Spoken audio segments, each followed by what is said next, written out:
What did you say? What did you say, Mommy?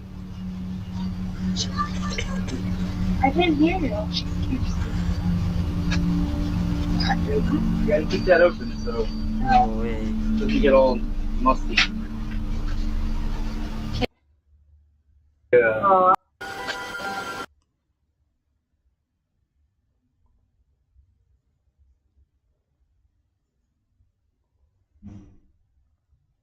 No way, Jose. There's like little mosquitoes. Kind of going on me. What?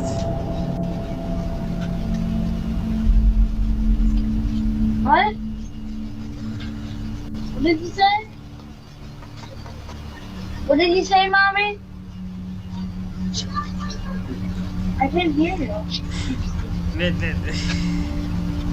Something that absolutely creeps.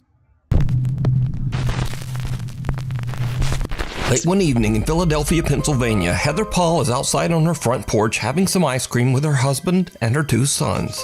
But then, Heather suddenly spots something that absolutely creeps her out.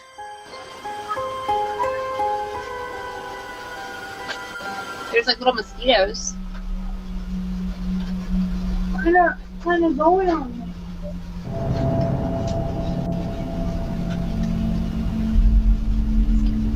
What? What did you say? What did you say, Mommy?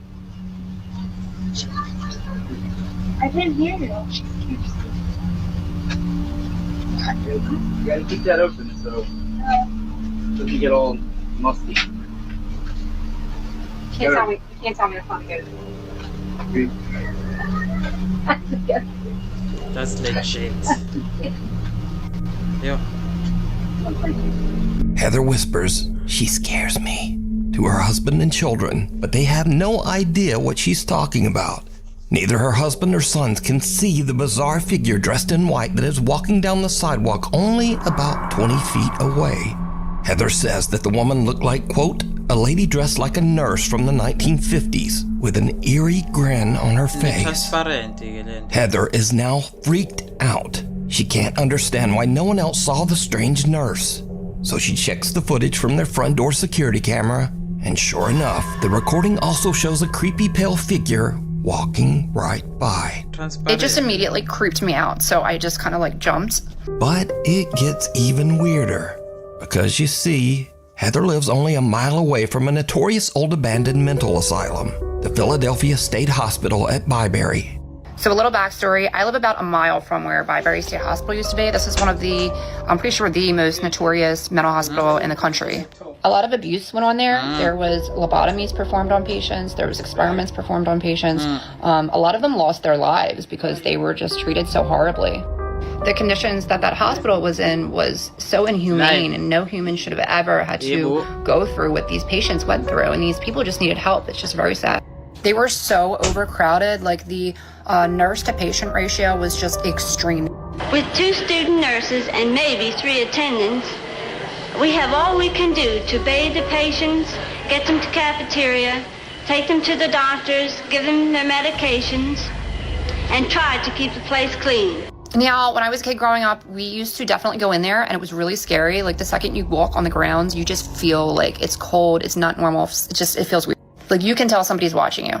There's underground tunnels underneath, so we used to run around them too, and they used to use those tunnels to transport bodies, and there was still those like metal slab beds that they were still down there when we went in there, like, you know, in the 2000s. I felt my arm grabbed in there once, and I moved my flashlight because I thought it was my friend, and my friend was like over there, and I'm like, oh my God. But this story gets even weirder still. Heather's dad lived in the same house as a boy. When Heather shows her dad the creepy footage, he tells her that a woman named Linda used to live in the house next door. And during the 1950s, Linda was a nurse at the old Byberry Mental Hospital. So did Heather catch the ghost of a nurse from the old abandoned hospital? And if not, why could no one else see the strange woman walking down the sidewalk? Ho ho, no. Cara Messina lives in an old house in New York State that was built in the 1800s and has a very tragic past. In the early to mid-1800s, the house was part of the Underground Railroad, a network for fugitive slaves seeking freedom. Slaves escaping the South were forced to hide under the house to avoid capture by authorities. Because of its dark history, Cara believes that the house might be haunted, and she says that while her family has lived there, they have had, quote, some ghostly activity through the years. So one day, Cara and her daughter are just relaxing around the house, and they start to hear a very strange sound coming from the basement. So for the last 20 minutes, I've been sitting on my couch, and it's been dead silent, and all of a sudden I hear Santa. And I thought it was coming from outside, and it's not. And this is my basement.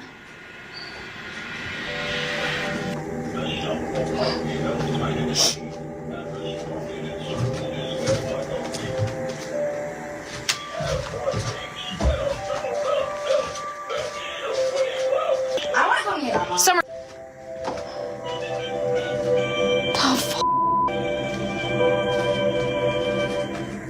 Tell me it's in the same box as Chucky right now. Yeah, it's right there. What? Yeah, it's in there.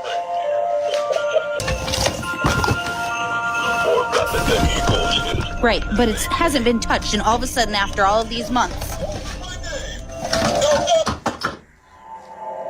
And it's off. Cara's daughter flips through a box, which ironically contains 2 old Chucky dolls, only to find that a Santa figurine has suddenly activated itself and is just talking away, even though the power switch is turned off. But there's something even weirder here that video viewers noticed after this clip was uploaded. Because, did you hear it? No. Right, but it hasn't been touched, and all of a sudden, after all of these months. Oh yeah, no, stop. And it's off. Just as the Santa doll is picked up and suddenly stops talking, it can be heard seeming to frantically yell, "No, stop!"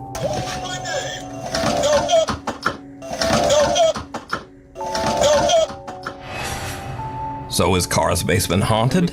Is the little Santa doll possessed by some wayward spirit?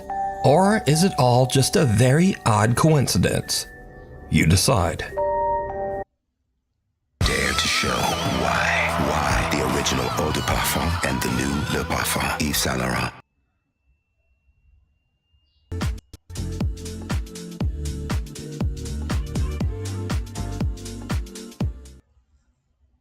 Daddy Ghost. One morning, a woman named Cheyenne is taking care of her 2-year-old daughter when the little girl says something very strange. Okay, who is it? Daddy. Daddy's right there. Is it your daddy? No, it's your daddy. Is where? Daddy's right there. Okay. Come on. Okay, show me. See? Oh, Your daddy's missing you. my daddy's missing me?